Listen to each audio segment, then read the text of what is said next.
Civil rights leader and Democratic Congressman John Lewis is renewing his feud with President Trump.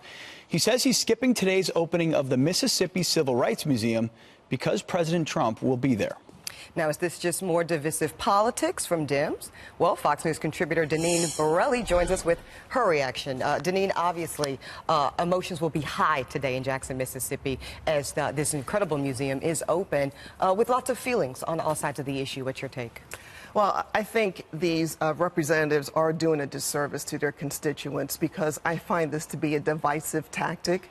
And you're talking about people who are whipping up emotions, and I say it's all political, because the Democrats have a problem with black voter support. Low turnout for Hillary Clinton when she was running. They had huge turnout among black voters for former President Obama during both his terms.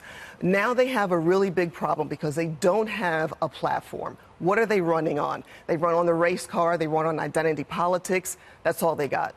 Now, Deneen, you say whipping up emotion, but I think in fairness, it is legitimately an emotional issue for many. I mean, you talk about Congressman Lewis there, who, of course, we all know the pictures and saw the scene of him being bloodied in the head, beaten, of course, during the civil rights movement. So hasn't he at least earned the right, regardless of any of our opinions, to implement this day as he sees fit? Yeah, I don't see what that has to do with him boycotting because President Trump is going to be there. I don't see that. I don't see that parallel. If he takes a position, though, Deneen, that he's particularly outraged by President Trump as he relates to civil rights issues or white supremacy or things of this nature, then he doesn't want to be present. Yeah, I don't see that as an issue in terms of him boycotting President Trump being there. To that point, when is it constructive? Whether you're not going to the White House, whether Chuck and Nancy decide not to go to the White House, whether John Lewis decides not to go. So where does that further the conversation? How do you heal divisions if you just decide not to show up? Well, you can't. You don't. And again, this is another way to drive that wedge. And this is what the liberals don't want to talk about,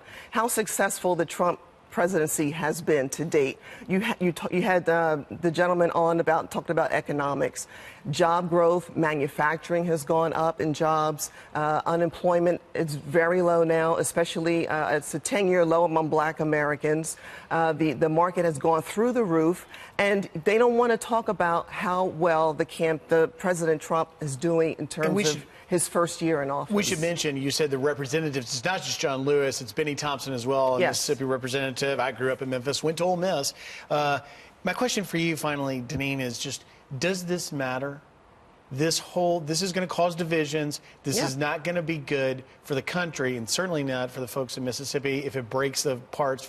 Does this matter, or are we just going to move past this and not even talk about it on Monday? This should be a unifying moment. And listen, I say that these gentlemen are doing a disservice to their constituents. It should be a unifying moment. There's too much division that has gone on in this country, especially during the last administration with President Obama. So I say they should be unifying the country and not playing on people's emotions, trying to whip individuals up. I think that's fair. I think that also, though, it is emotional for a lot of people in this country. And the late Medgar Evers, great civil rights icon, his widow, Miley, will be there along with President Trump. And so I think many are going to be right there, Deneen. Really, thank you very much.